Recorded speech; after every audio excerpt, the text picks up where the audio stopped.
안녕하세요. 학교체육 TV입니다. 오늘은 우리가 이전에 유튜브 라이브로 2015 개정교육과정 그리고 체육 선택교과 이 부분에 대해서 저희가 1차, 2차 라이브를 했었습니다. 우리 고동현 선생님 그때 많이 도움을 주셨고요.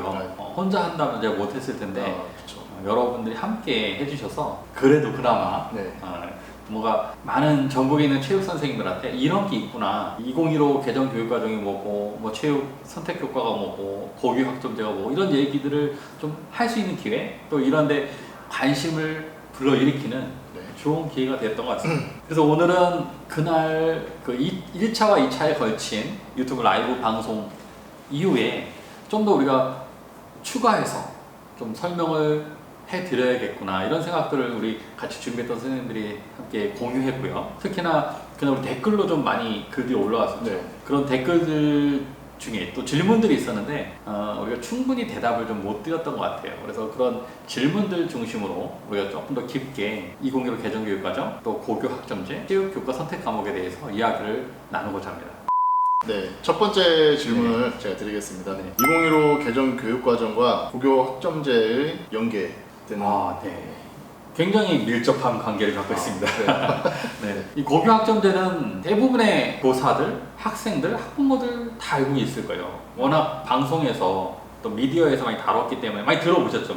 신문이라든지 TV 매체에서도 많이 들어보셨을 텐데 2015 개정 교육과정 하면 잘 몰라요. 어렵게 느끼시는 것 같아요. 그러니까 쉽게 얘기하면 고교 학점제를 하기 바로 직전 단계에서 이 고교 학점제로 넘어가기 위한 그 바로 전 단계다. 2015 개정 교육과정을 잘 운영을 해서 자연스럽게 고교 학점제로 넘어간다 생각하시면 되겠습니다.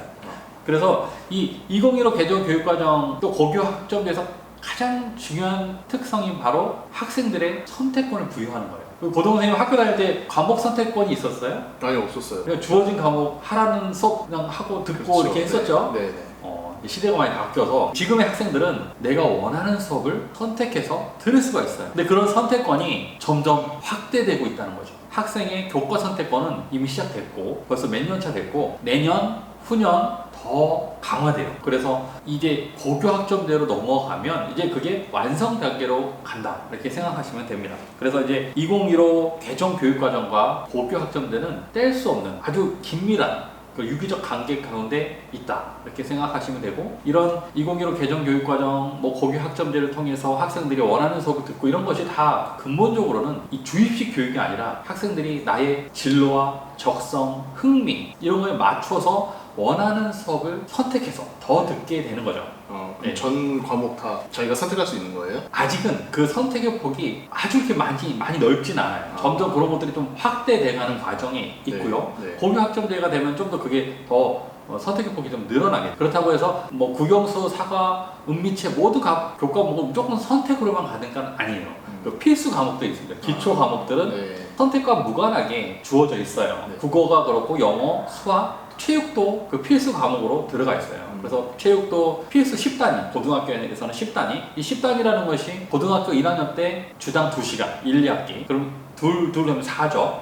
2학년 올라가서 또 똑같이 2시간 1학기, 2학기 2시간 하면 또 이 4단위가 소화되는 거예요. 그러면 8단위가 되겠죠. 고3에 올라가서 1학기 때 1시간, 2학기 때 1시간 이렇게 하면 딱 10단위. 지금 규정이 고등학교에서는, 일반기 고등학교에서는 반드시 이 10단위 이상을 이수하게 돼 있거든요. 그러다 보니까 이제 2015 개정 교육과정에서도 10단위는 그대로 유지되고 있어요.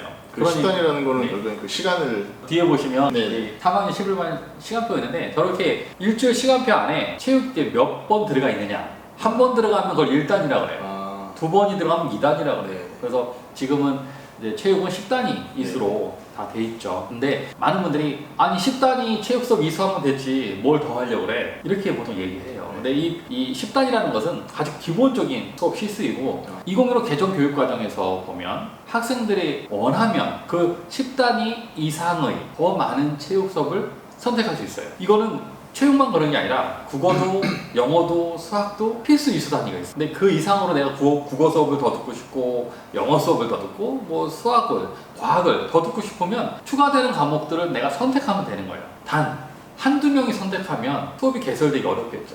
그래서 학교의 상황에 맞춰서 우리 학교는 적어도 뭐 한 15명, 아니다 우리는 15명 힘들다, 20명은 내야 된다, 이런 것들은 이제 학교에서 나름 정하면 되죠. 그래서 이 보통 1학년에서 2학년 올라갈 때 선택 과목을 정하게 돼요. 그리고 또 2학년에서 3학년 올라갈 때 또 한 번 선택 과목을 정하게 돼요. 그때 학교에서는 학생들에게 이런 선택 과목이 있다 안내를 해줘야 돼요. 연수를 해줘야 돼요. 네. 그래서 내가 진로에 맞게, 내 흥미에 맞게 어떤 과목들이 있는가를 아이들이 알고 그 과목들 중에서 자기가 선택하는 거죠. 오픈된 모든 과목이 다 수업으로 개설되진 않아요. 아까 말씀드린 것처럼 일정한 수의 학생들이 그 과목을 선택해야만 과목으로서 개설이 되는 거죠. 그래서 그 2015 개정교육과정과 고교 학점제에 대해서 조금 설명을 좀 드렸습니다.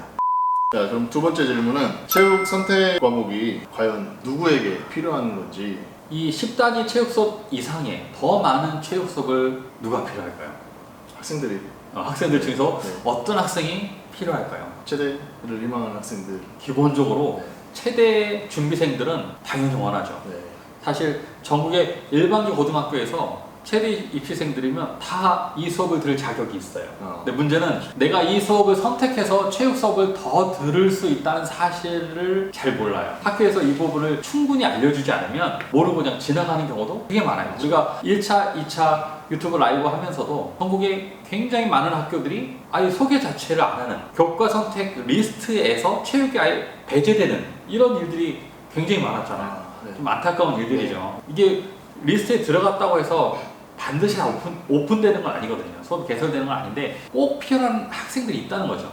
꼭 필요한 학생들. 우리가 지금 그 질문을 우리 함께 생각하고 있는데, 첫 번째는 체대 준비생들이 더 많은 체육 수업을 당연히 원하겠죠. 그런 학생들이 내가 체육 수업을 더 들을 수 있다는 정보를 알면 아마 대부분의 체대 준비생들은 체육 교과를 선택 교과로 정할 거예요. 그런 체대 입시생들이 있을 거고요. 또 누가 있을까요? 제가 이제 현장에서 교사로서 이게 살다 보면 요즘 직업 군인, 그리고 경찰관 또는 소방관, 이런 직업을 희망하는 학생들이 적지 않아요. 지금 우리 광문고에도 3학년 중에도 제가 이렇게 체육 수업을 하다 보면, 아이들하고 대화를 하다 보면 또 장래의 희망이 뭐니? 그러면 몇 명의 아이들이 저 경찰관 될 거예요. 그래서 요즘 운동도 하고 있어요. 이런 얘기들을 종종 해요. 소방관도 꽤 있고요. 직업군인도 꽤 있어요. 이런 경찰관, 소방관, 직업군인도 이 신체적 능력이 굉장히 중요한 직업이죠. 그렇죠. 네. 이런 직업을 희망하는 학생들도 당연히 교과 선택 과목을 희망할 수 있을 거예요. 네. 이런 학생들에게 체육 교과를 더 선택할 수 있다, 이런 것들을 학교에서 알려줘야죠. 네. 예. 그럼 또 누가 있을까? 학창 시절 때 우리 저번에 유튜브 라이브 때도 말씀하셨지만 네. 어떤 종목 하셨다고요? 이렇게 쿡쿡 찌르는 거? 펜싱 했습니다. 예. 만나게 쿡쿡 찌르는 거? 네, 찌르고 베고 하는. 찌르고 베고. 네, 네, 진짜 베지는 않죠. 네, 네, 베이진 않아요. 베긴 네, 베는데. 네. 하여튼 펜싱 학생 선수 생활도 해보셨겠지만 저는 그렇게 생각합니다. 이 체육 교과 선택을 누가 할까 생각했을 때 첫 번째 체대 준비생들, 그리고 운동 능력이 중요한 어떤 직업, 네. 군인이나 경찰, 소방 또는 경호원 가능하겠죠. 네. 그리고 또 한 가지 아주 중요한 집단이 바로 학생 선수라고 생각해요. 학생 선수들이 방과 후에 정해진, 요즘 뭐 그 일과 중에 시간을 막 빼서 운동을 막 돌리는 이런 상황을 많이 줄었잖아요. 네. 그러다 보니까 이제 정규 수업을 다 듣고 보통 한 4시 반 넘어서 뭐 5시 넘어서 이렇게 운동을 하는데, 학생 선수 이야기가 그래요. 하루 종일 국어, 영어, 수학, 과학 수업으로 하루 종일 앉아만 있다가 오후에 나가서 운동을 하면 좀 힘들다고 해요. 이 학생 선수들에게 왜 이 체육 선택 과목이 필요할까? 첫 번째는 제 생각에는 학생들의 어떤 몸 관리, 컨디션 조절하는 데에도 체육 수업이 도움이 될 수 있다고 생각을 해요. 좋은 것 같아요. 예. 왜냐면 공감이 되시나요? 네네. 네. 왜냐면 네. 선수 생활 할 때 솔직히 수업 들어가면, 일반 수업을 들어가면은 막 자고 싶어요. 네. 수업 듣는 것보다 내가 오후에 훈련을 해야 되니까 미리 쉬어두는 네, 거예요. 쉬려고만 하는데 아. 그게 중간에 다른 체육 수업이 있거나, 왜냐면 저는 이제 체육고등학교 나왔는데, 네네. 체육고등학교는 저희 때 이제 오전에 수업을 하고 오후에 운동하고 이렇게 했는데, 오전에는 체육 수업 같은 게 없고 일반 수업을 거의 하는데, 하고 나서 이제 오후에 운동하려면 되게 좀 몸도 좀 네. 찌뿌둥하고 이랬는데, 중간에 몸을 한번 풀어주는 시간이 있었으면 네. 훨씬 좋을 거. 방금 말씀하셨던 그 얘기를 저희 반 학생 선수들이 하더라고요. 그래서 2학년 때도 체육 선택 과목으로 6시간을 더 들었거든요. 네. 고3이 돼서도 좀 체육 수업을 기본 2시간에다가 3시간을 더 듣고 있는데 이 일과 중에 체육 수업이 많으니까 자신이 컨디션 조절하는데 굉장히 좋다 그러더라고요. 그런 측면이 있고 또 한 가지는 학생 선수들의 어떤 학습 부담을 좀 조절해 줄 수 있는 부분도 있어요. 네. 그래서 이 체육 수업을 안 들으면 대부분 어떤 수업을 듣냐면 수학, 국어, 어려운 과목을 주로 들어요. 이 우리 반의 이 학생 선수들은 이 체육 선택 과목을 선정해서 이 듣는 학생들은 체육 과목을 더 듣는데 이 수업이 아니면 대부분 사탐을 듣거나 아니면 영어나 수학 어려운 진로 과목들을 듣게 돼요. 네. 그래서 상당히 수업 시간에 내용을 따라가기를 어려워하는 학생들이 많아요. 물론 특별히 공부를 잘하는 학생 선수들은 잘 따라가지만 꽤 많은 학생 선수들이 좀 많이 힘들어해요. 또 진로 과목들이 내신에 포함되지 않는 과목도 되게 많아요. 또 수능에도 수능 과목으로 편성되지 않은 과목들도 되게 많아요. 근데 그냥 수업이니까 시간표 안에 있으니까 그냥 앉아서 듣고 아니면 힘들면 그냥 엎드려 있고 이런 경우가 많죠. 근데 차라리 그런 과목에 체육 수업을 들으면 본인의 필요한 운동도 하고 네. 또 수업 내용을 하다 보면 어떤 스포츠 진로에 대한 탐색도 할 수 있고 또 운동 역학적인 것, 뭐 스포츠 심리학적인 이런 것들도 조금씩 더 일찍 접할 수 있거든요. 네. 그래서 학생 선수들에게도 상당히 장점이 많이 그렇네요. 있다라고 생각합니다.